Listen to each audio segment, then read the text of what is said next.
I had just slipped behind the wheel of my silver Toyota Camry on what should have been an easygoing Saturday morning when the sharp rap of acrylic nails tapped against the driver's side window with the force of a gavel. The noise sliced through the quiet like a warning bell, and when I turned, my stomach dropped because I already knew who it was.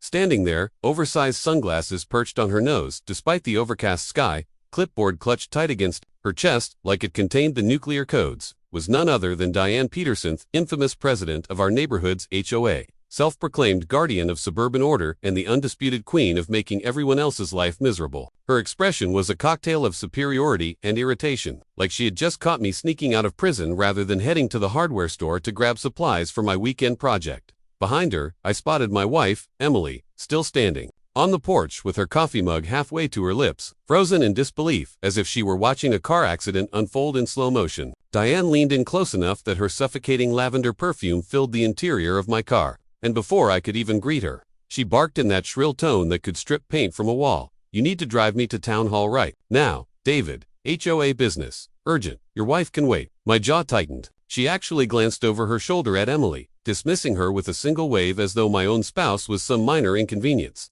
I sat there, gripping the steering wheel, weighing whether to laugh at the absurdity of the command or to simply roll up the window and pretend she didn't exist. But Diane wasn't the type to let anyone ignore her. For 2 years since moving to Maplewood Estates, I had dealt with her endless petty violations. My trash can supposedly being 3 inches too close to the curb, my mailbox leaning 2 degrees off center, and my lawn perfectly trimmed at just under 3 inches, accused of looking uninviting to prospective buyers. I had tolerated it all, swallowed my irritation, and tried to remind myself that neighborhoods like this always had one difficult personality. But this was new territory, blocking my car, demanding chauffeur service, and ordering my wife to stand down. That was a line even Diane Peterson had never crossed before. My pulse ticked upward as I cracked the window further, already bracing myself for whatever ridiculous HOA rule she would fabricate this time, and realizing deep down that this confrontation wasn't just another citation waiting to be taped. To my door it was the beginning of something much bigger, something that would expose the depths of Diane's entitlement in ways I never could have predicted. Diane must have sensed my hesitation because she immediately whipped a crisp sheet of paper off her clipboard and waved it inches from my face as if it were a royal decree, rather than one of her notorious violation notices. Section 14.7b of the HOA bylaws, she announced triumphantly, clearly states that all residents are required to provide emergency transportation to board members conducting official business when requested.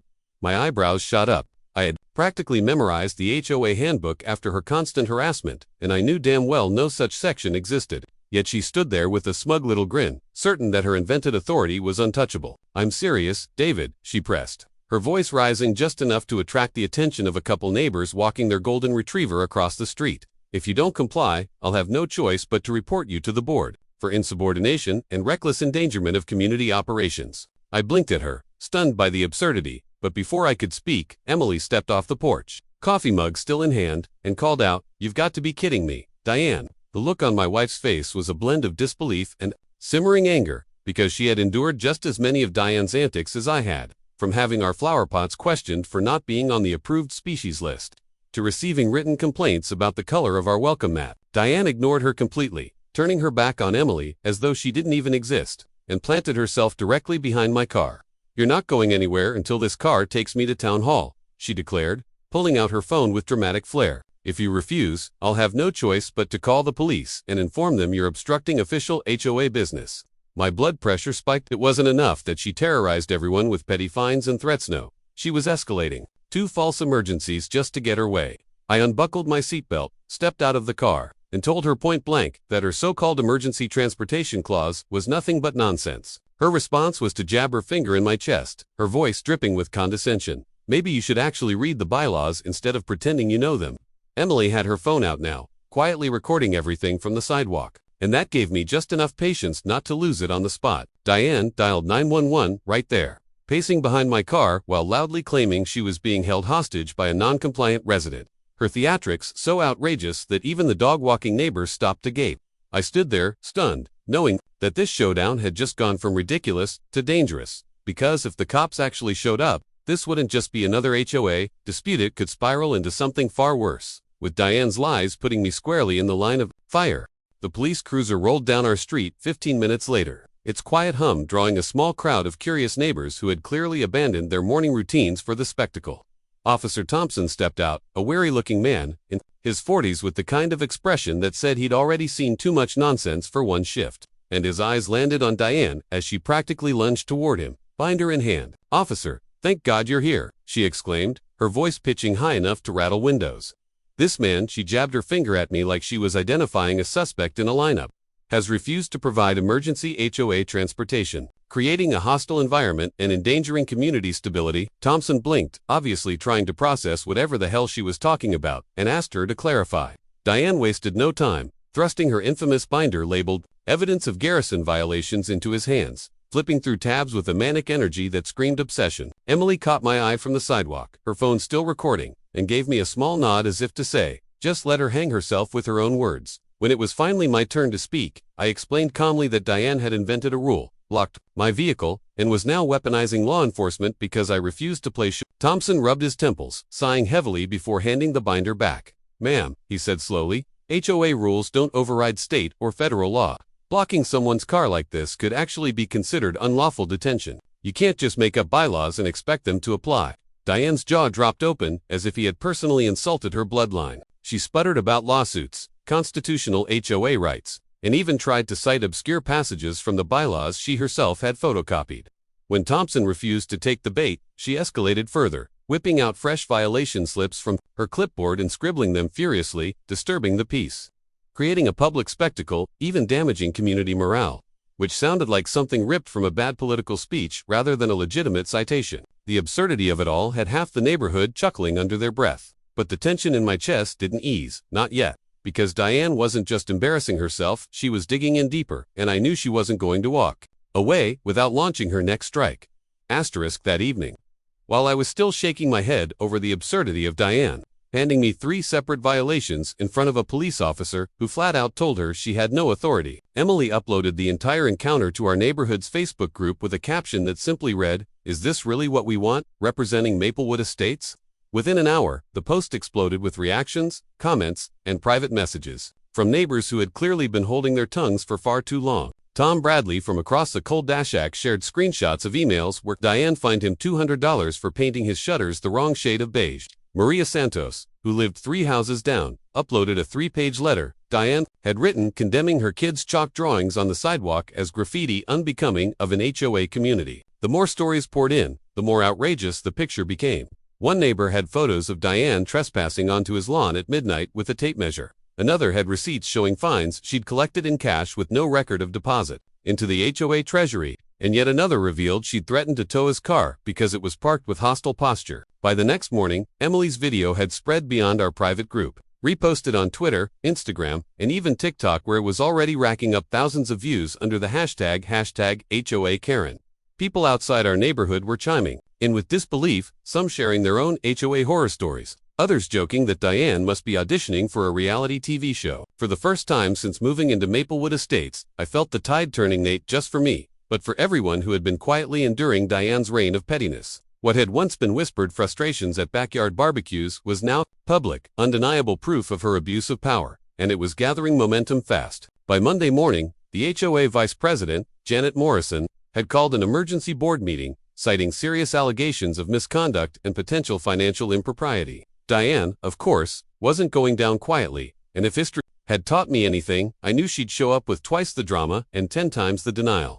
The community center was overflowing by Tuesday evening, every folding chair occupied and half the neighborhood standing along the walls, buzzing with anticipation as if we were about to witness a courtroom drama unfold live.